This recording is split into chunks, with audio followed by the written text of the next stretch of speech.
Sri Ramana Maharshi's teachings. Recognize the force of divine will and keep quiet. A Spanish lady has written a letter to the American mining engineer who is here as a temporary resident for the last 2 months. She has raised a few questions there. One of them is as follows. If the individual self merges into the universal self, how can one pray to God for the uplift of humanity? Maharshi. They pray to God and finish with Thy will be done. If God's will be done, why do they pray at all? It is true that the divine will prevails at all times and under all circumstances. The individuals cannot act of their own accord. Recognize the force of the divine will and keep quiet. Each one is looked after by God. He has created all. You are one among 2,000 millions. When God looks after so many, will God omit you? Even common sense dictates that one should abide by God's will. Again, there is no need to let God know your needs. God knows them and will look after them. Still more, why do you pray? Because you're helpless yourself and you want the higher power to help you. Well, does not your Creator and Protector know your weakness?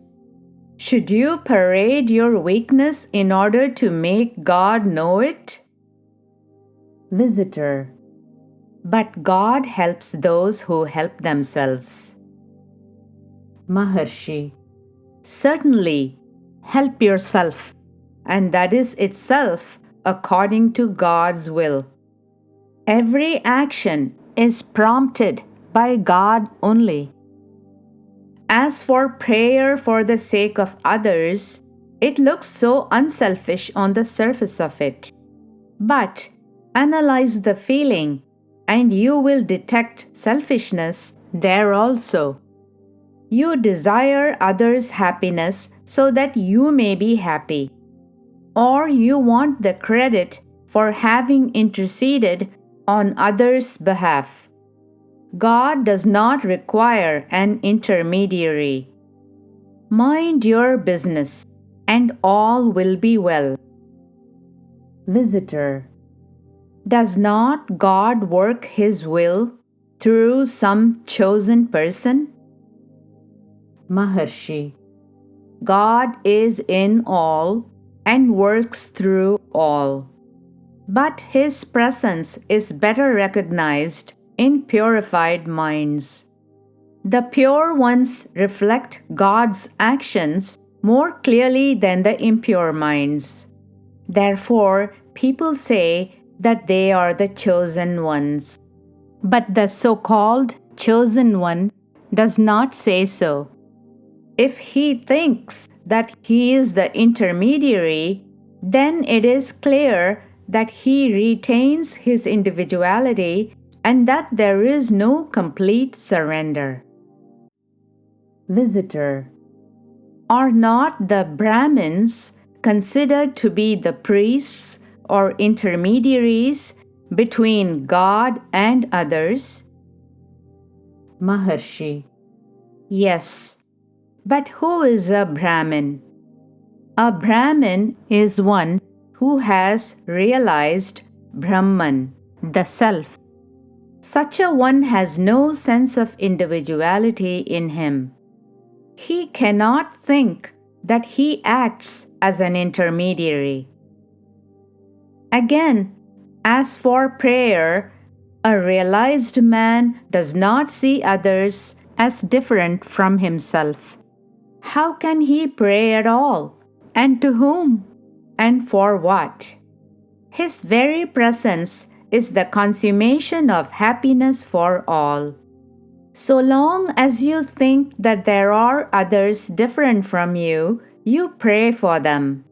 But the sense of separateness is ignorance. This ignorance is again the cause of feeling helplessness. You know that you are weak and helpless. How then can you help others? If you say, by prayer to God, God knows His business and does not require your intercession for others. Help yourself so that you may become strong. That is done by complete surrender. That means you offer yourself to God. So you cannot retain your individuality after surrender. You will then abide by God's will. Thus, silence is the highest of all achievements. Silence is the ocean in which all the rivers of all the religions discharge themselves. So says Saint Tayumanavar. Tayumanavar also adds that the Vedic religion is the only one which combines both philosophy and religion. Visitor. Maharishi said before that God is guiding us. Then why should we make an effort to do anything?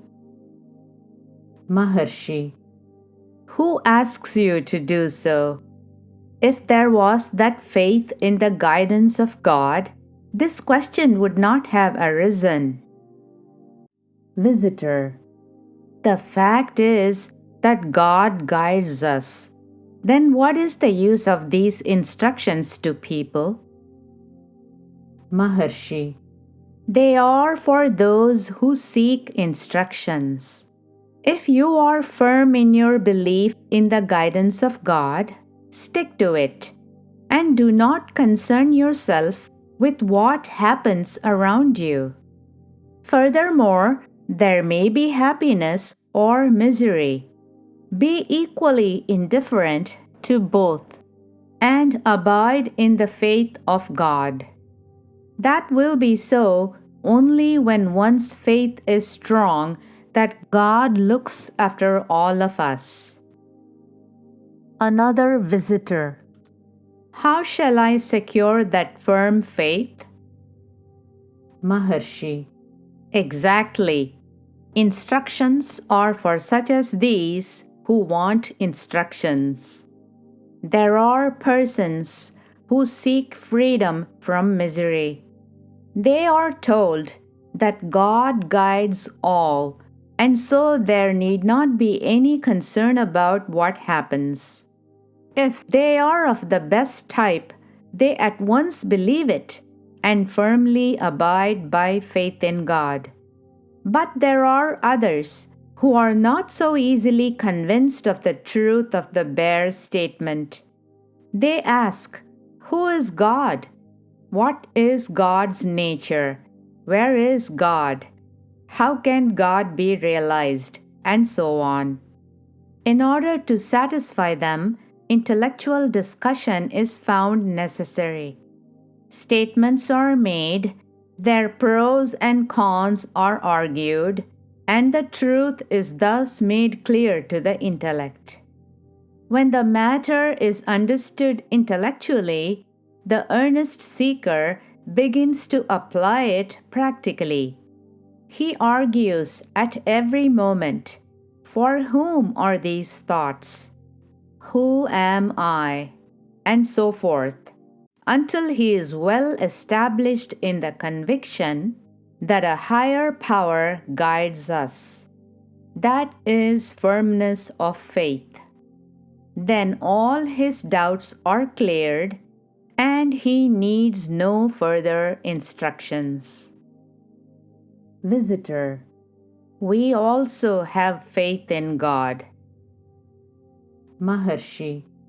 If it had been firm, no questions would have arisen. the person will remain perfectly happy in his faith in the Omnipotent. Visitor. Is the inquiry into the self the same as the above mentioned faith? Maharshi. The inquiry into the self is inclusive of all: faith, devotion, knowledge, meditation, and all. That is, Shraddha, Bhakti, Jnana, Yoga, and all.